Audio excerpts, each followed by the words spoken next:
Bonjour chers compatriotes, bonjour les amoureux du Congo, c'est toujours votre humble serviteur Faye Mounama, le fils de la promesse, le soldat du peuple, le combattant de la diaspora, le vainqueur des défis, ma belle mame. Batia tembe basuka, bango tembe bisonko. Ah, Ngafaye. Nous sommes mercredi le 28 décembre 2022, il est 16h15 à ma montre.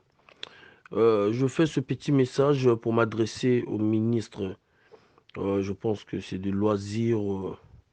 Et monsieur le Premier ministre, le chef du gouvernement, qui est Coliné Makosso. Vraiment, je ne sais pas si ces gens-là réfléchissent, quoi. Si vraiment on n'a pas un problème avec... je ne sais pas si on a un problème avec Dieu, Nzambian Ponkotulendo, ou si c'est la punition que les enfants d'Israël avaient reçue avant d'avoir Moïse pour accompagner ce peuple à la terre promise. Comment des ministres d'État qui organisent, je ne sais pas, sur l'étendue du territoire, la danse mon pacho. Je ne suis pas contre l'artiste d'ailleurs que Tsena Afara, que je dis félicitations, qui fait la bonne musique hein, par rapport à sa génération, par rapport à notre génération, et qui s'est fait connaître par ses propres efforts et non par le gouvernement congolais. Voilà, il faut bien dire les choses. Cette nouvelle génération qui fait parler d'elle, je vous dis mes félicitations. Ce message, je ne le fais pas contre vous. Mon frère, je sais que tu vas recevoir mon audio. Parce que quand je parle, c'est la République qui parle. Quand je parle, la vraie République, hein, des vrais républicains et des vrais démocrates que nous sommes. Quand je parle, c'est la voix des sans-voix. Quand je parle, le service de renseignement de la France écoute, tend l'oreille. Quand je parle, le service de renseignement du Congo-Brazzaville tend l'oreille. Ainsi que ces irresponsables qu'on nous a mis, des échantillons de chefs, des autorités, des soi-disant autorités. Mon frère, l'artiste, j'ai pas un souci avec toi, comme je l'ai dit.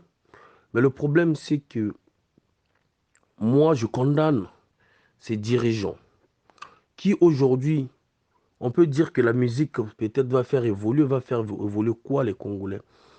Jusque-là, même les musiciens, tout ce qu'ils ont eu à faire, quand c'est la musique éducative, quand c'est la musique qui parle de la réalité du pays, les musiciens sont embastillés financièrement, sont bloqués financièrement, sont bloqués dans des promotions, sont bloqués dans des voyages même pour aller jouer à l'extérieur du pays.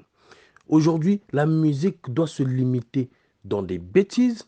La musique doit se limiter sur la gloire d'une famille. La musique ne parle plus de la réalité, de la souffrance de ce peuple. Et de cette musique-là, eux, ils vont mettre des millions, bien évidemment. Eux, ils vont faire à ce que ça soit écouté dans tout l'étendue du territoire. La musique qui abrutit, bien évidemment. La musique qui permet les jeunes, là où ils ont fini les études, ils n'ont pas des emplois. Ils n'ont pas, comment dirais-je, même les passeports pour voyager, pour aller continuer les études à l'étranger. Parce qu'ils savent que le savoir, la connaissance libère les chaînes qu'on nous a mis dans nos cerveaux. Parce qu'ils savent, en donnant les passeports à ces étudiants que eux ils bloquent, ils parlent du problème du carton, dès lors qu'il y a des voyous qui sont au niveau de la France, qui n'ont même pas besoin même du passeport. Même avec son passeport, on peut les renouveler leurs papiers. Ils peuvent travailler, ils peuvent payer les loyers, ils peuvent aider ceux du pays. Mais on privilège, on donne les passeports à ces voyous qui ont déjà d'ailleurs insulté le même régime, qui ont d'ailleurs insulté les soi-disant autorités, qui ont d'ailleurs, ils n'ont pas fait la politique. Ils n'ont fait que insulter. Ils n'ont pas fait, comment on appelle, les revendications comme nous l'avons fait. Et nous le faisons dans tous les moyens, nous, pour nous faire entendre. Pour faire entendre ce bas peuple, pour faire entendre la souffrance des étudiants, pour faire entendre la souffrance des retraités, pour faire entendre les parents victimes des bombardements, des assassinats, des enlèvements, des arrestations arbitraires, pour faire entendre ce peuple-là. Nous les faisons entendre dans tous les moyens contre le gouvernement illégitime de Brazzaville. Bouche ses oreilles. On est obligé de passer par tous les moyens, chers amis, chers compatriotes. Maintenant, des voyous, des bébés noirs qui n'ont même pas besoin de passeport. D'autres sont des réfugiés politiques. Donc, il n'a pas l'autorisation d'aller dans l'ambassade, il n'a pas l'autorisation d'aller au Congo-Brazzaville. Ce sont ceux-là qu'on a donné des passeports pour faire quoi avec? Et d'ailleurs, nous avons saisi encore les institutions internationales qui gèrent les affaires des réfugiés pour voir ce cas-là, pour ne pas gaspiller le droit d'asile, pour ne pas bloquer ceux-là qui vont fuir le Congo, ceux-là qui fuient le Congo sur des raisons valables.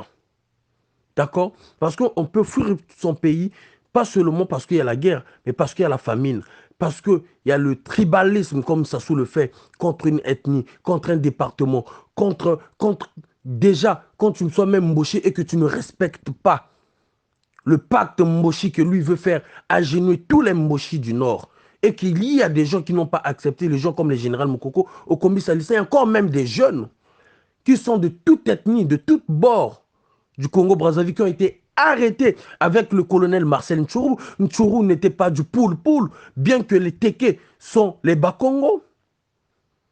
Mais les éléments de Marcel Ntchourou, les gens, les Kalakala qui sont partis, ils sont nombreux. Aujourd'hui même, nous voyons Dave Mafoula qui parle de Mosaka. Oh, Mosaka, aujourd'hui, les gens marchent dans des pirogues. Les gens